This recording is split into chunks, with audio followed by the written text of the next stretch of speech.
জাতীয় বিশ্ববিদ্যালয়ের অধীনে অনার্স প্রথম বর্ষ 2022-23 শিক্ষাবর্ষের শিক্ষার্থীদের আসলে রসায়ন নন মেজর কোর্স চলছে। সেই কোর্সের হচ্ছে যে দশম ক্লাস একটা হয়েছে লাস্ট, সেই দশম ক্লাসের আরেকটা হচ্ছে যে আমি দিব হচ্ছে তোমাদের দশম ক্লাসের আরেকটা হচ্ছে প্রশ্ন সমাধান করে দেবো। সেটা হচ্ছে দশম ক্লাস, দুইটা মিলে দশম ক্লাস হবে এবং ধারাবাহিক ক্লাস তোমাদের চলছে। তোমরা জানো যে আসলে সমস্যা থাকতেই পারে, এটা স্বাভাবিক ব্যাপার যে সমস্যাটা থাকবেই। আর এই জন্য তোমাদের একটা কথা বলে নেই যে দেখো, মাদারবোর্ড না আসা পর্যন্ত অবশ্য হচ্ছে এইভাবেই রেকর্ড ক্লাস দিব। তারপরেও তোমরা হচ্ছে একটা কথা বলে নেই, তোমরা এখনও যারা ভর্তি হওনি তারা অবশ্যই হচ্ছে ডেসক্রিপশন বক্সে হচ্ছে হোয়াটসঅ্যাপ নাম্বার পাবে, সেখানে যোগাযোগ করবে, অথবা তোমরা হচ্ছে যে কমেন্ট বক্সে কমেন্ট করবে, অথবা ফেসবুকে ইনবক্সে নক দিবে, তাহলে তোমরা হচ্ছে কোর্সে ভর্তি হতে পারবে। এটা হচ্ছে পেইড ব্যাচ চলছে, এটা হচ্ছে পেইড ব্যাচের দশম ক্লাস চলছে। তো দশম ক্লাসে আজকে হচ্ছে চতুর্থ অধ্যায় রাসায়নিক বন্ধনের একটা প্রশ্ন, মোস্ট ইম্পর্টেন্ট প্রশ্ন, এইটাই আজকে বোঝানো হবে এবং দশম ক্লাসের বাকি অংশটা আগে তোমাদের দেওয়া হয়েছে। তো আজকে হচ্ছে কি হবে যে আজকে যেটা আছে সেই প্রশ্নটা হচ্ছে কি বেরিলিয়াম ক্লোরাইড অনুসরলরৈখিক কিন্তু বোরন ক্লোরাইড ত্রিভুজ আকার ব্যাখ্যা করো। তো এই প্রশ্নটার হচ্ছে আজকে ব্যাখ্যা হবে, একদম পুরা ডিটেলস বুঝাই দিব। তো এখানে যেটা আছে যে বেরিলিয়াম ক্লোরাইড অনুসরলরৈখিক কিন্তু ব্রোন ক্লোরাইড হচ্ছে কি ত্রিভুজ আকার, নিচে ব্যাখ্যা করা হলো। এটা তো লিখতে হবে। লেখার পর তোমাদের প্রথমে যে কাজটা করতে হবে সেটা হচ্ছে এই যে বেরিলিয়াম ক্লোরাইড অণুতে এখানে তোমাদের দুইটা কি আছে, দুইটা দেখো, এটা বেরিলিয়াম এবং ক্লোরিন, এই দুইটার ইলেকট্রন বিন্যাস প্রথমে লিখতে হবে। দেখো, তো প্রথমে হচ্ছে আমরা জানি যে বেরিলিয়ামের ইলেকট্রন হচ্ছে কত 4, তারপর হচ্ছে ক্লোরিনের ইলেকট্রন হচ্ছে 17। তো এটাই, তারপর প্রথমে তুমি লিখবে যে 1s, ওখানে যদি না লেখা যায় তার একবার 1s2 2s2 2p(x) পর্যন্ত যাবে। তো এখানে 2 যাবে না, এখানে 1, এখানে 1, তখন এটা হচ্ছে 4টা ইলেকট্রন হবে। তারপর ক্লোরিনের তো স্বাভাবিকভাবে 17টা ইলেকট্রন, তো 17টা ইলেকট্রনের এখানে 3s এ যাবে, 3s2 3px2 3py2 3pz1, কি হবে লাস্ট এখানে হবে 3pz1। এইটা হবে ইলেকট্রন বিন্যাসের শেষে। এটা সাধারণ অবস্থায় নয়, এটা হচ্ছে উত্তেজিত অবস্থায় ইলেকট্রন হবে কত 3pz1, 17টা ইলেকট্রন।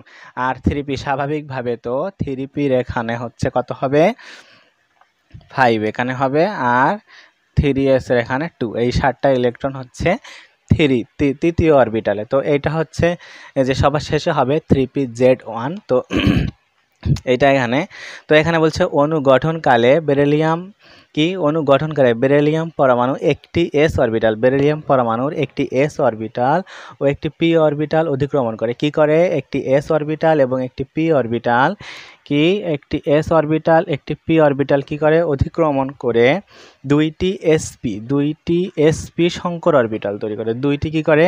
দুইটি sp শঙ্কর অরবিটাল তৈরি করে। তো এইটা হচ্ছে দেখতে হবে যে কি করে, দুইটি sp শঙ্কর অরবিটাল তৈরি করে। তারপর হচ্ছে এই বেরিলিয়ামের যে দুইটি sp শঙ্কর অরবিটাল, দুইটি ক্লোরিন, কয়টি? দুইটি ক্লোরিনের 3z, এই দেখো এখানে কিন্তু কয়টি আছে একটু যদি দেখাই বড় করে, বেরিলিয়াম ক্লোরিন, এখানে হচ্ছে ক্লোরিন হচ্ছে দুইটি, সেই ক্লোরিন দুইটির এখানে দুইটি ক্লোরিনের 3pz অরবিটালে সামনাসামনি অতিক্রমণ করে কি করে? দুইটি সিগমা বন্ধন তৈরি করে। এখন তোমার মনে রাখতে হবে কি এখানে আসার পর যে দুইটি যে হচ্ছে বেরিলিয়ামের দুইটি ইলেকট্রন, সেটা হচ্ছে শঙ্কর sp শঙ্কর অরবিটালে দুইটি অতিক্রমণ, মানে এখানে আরেকবার বলে নেই যে বেরিলিয়ামের একটি s অরবিটাল ও একটি p অরবিটাল সামনাসামনি অতিক্রমণ করার পরে দুইটি শঙ্কর sp অরবিটাল তৈরি করে।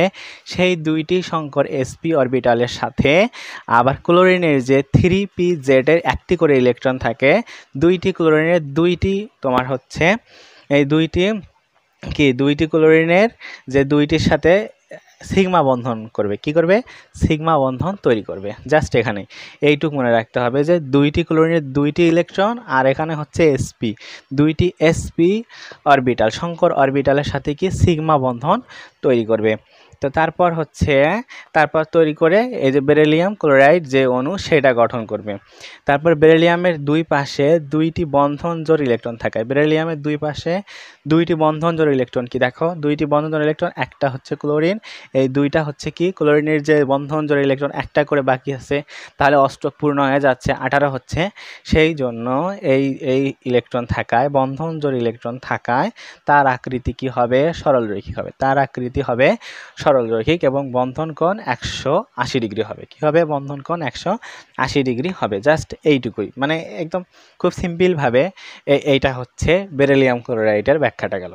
তারপর দেখো আসো, তারপর হচ্ছে বোরন ক্লোরাইড। বোরন ক্লোরাইড এখানে কি বলছে, বোরন ক্লোরাইডের কেন্দ্রীয় পরমাণু কি, বোরন ক্লোরাইডের কেন্দ্রীয় পরমাণু হচ্ছে ব্রোন এবং সর্ববহিস্থ স্তরের ইলেকট্রন বিন্যাস 2p-s। এখানে যদি ভালোভাবে না দেখা যায় তাহলে বলি 2s2 2p1। তো এটা হচ্ছে ব্রোনের সর্বশেষ ইলেকট্রন বিন্যাস, এটা। তো দেখো তাহলে এখানে হচ্ছে কত, এখানে আছে হচ্ছে 2 আর 1 3। তো এখানে অতএব যোজনী শেলের ইলেকট্রন বিন্যাসের ইলেকট্রনের সংখ্যা, যোজনী শেলের ইলেকট্রন সংখ্যা কত, যোজনী শেলের ইলেকট্রন সংখ্যা হচ্ছে 3। এখানে হচ্ছে কয়টা ইলেকট্রন আছে যোজনী শেলে, 3টি ইলেকট্রন। সেই 3টি ইলেকট্রন থেকে আবার ক্লোরিন থেকে ইলেকট্রন সংখ্যা হচ্ছে, ক্লোরিনের কয়টা ক্লোরিন এখানে আছে, এখানে কিন্তু ক্লোরিন আছে 3টা। যেহেতু ক্লোরিন 3টা আছে, প্রত্যেকটা ক্লোরিনের 3p-ZA1 একটা করে ইলেকট্রন আছে, সেই একটা করে ইলেকট্রন 3টা থেকে 3টা ইলেকট্রন আসছে। কি 3টা থেকে 3টা ইলেকট্রন আসার পর এখানে সংখ্যা হলো কত, ক্লোরিন থেকে ইলেকট্রন হচ্ছে 3টা, আর কেন্দ্রীয় পরমাণুর চারদিকে, মানে কেন্দ্রীয় পরমাণুর চারদিকে যে ইলেকট্রন সংখ্যা হলো সেটা হচ্ছে 3 + 3 = 6 বা 3 জোড়া। সেই 3 জোড়া হচ্ছে কি, এই কারণেই বেরিলিয়াম ক্লোরাইড, এই কারণেই বেরিলিয়াম ক্লোরাইডের এটা বোরন ক্লোরাইডের গঠনটি ত্রিভুজ আকার হবে। কি হবে, ত্রিভুজ আকার হবে। আমি এখন চিত্রটা বুঝিয়ে দেব। দেখো এই যে একটা ইলেকট্রন এখানে আসছে একটা, এই যে একটা, মানে এখানে যদি ধরো এই যে একটা দুইটা, তারপর এই যে একটা দুইটা, তারপর এই যে একটা দুইটা, মানে এক জোড়া করে ইলেকট্রন বেরিলিয়ামের চারদিকে আছে। তো 3 জোড়া ইলেকট্রন বেরিলিয়ামের চারদিকে আছে, এখানে দুইটা, এখানে দুইটা, এখানে দুইটা, সর্বমোট কত হলো 3 জোড়া।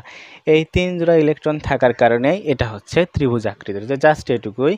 আর এখানে একটা বিষয় কি, সেটা হচ্ছে তোমাকে হচ্ছে কি উত্তেজিত অবস্থায় এই ইলেকট্রন বিন্যাসগুলো করে নিতে হবে। কি করে নিতে হবে, উত্তেজিত অবস্থায় ইলেকট্রন বিন্যাসগুলো করে নিতে হবে, তাহলেই তুমি বুঝবে। আর এখানে সব থেকে যেটা সমস্যা হয় সেটা হচ্ছে কোথায়, এই যে ক্লোরিনের ইলেকট্রন সংখ্যা কত 3, এটা কোথা থেকে আসলো, এটা হচ্ছে 3টি যে ক্লোরিনের ইলেকট্রন, সেই 3টি ইলেকট্রন থেকে, মানে 3টি ক্লোরিন থেকে একটি করে ইলেকট্রন এই যে তিনটা আসছে, ঠিক আছে। আর এখানে তো সর্বশেষ যোজ্যতা স্তরের 3, সেটা হচ্ছে বোরনের, সেটা তো আমরা জানি, সেটা তো দেখলাম। আর এখানে তো চারদিকে তখন 3 3 6, তখন হচ্ছে 6টা হলে এটা হচ্ছে 3 জোড়া হয়ে গেল। তো 3 জোড়া চারদিকে, বোরনের চারদিকে 3 জোড়া ইলেকট্রন থাকলো, সেটা সুন্দর করে এখানে বুঝিয়ে দেওয়া হলো।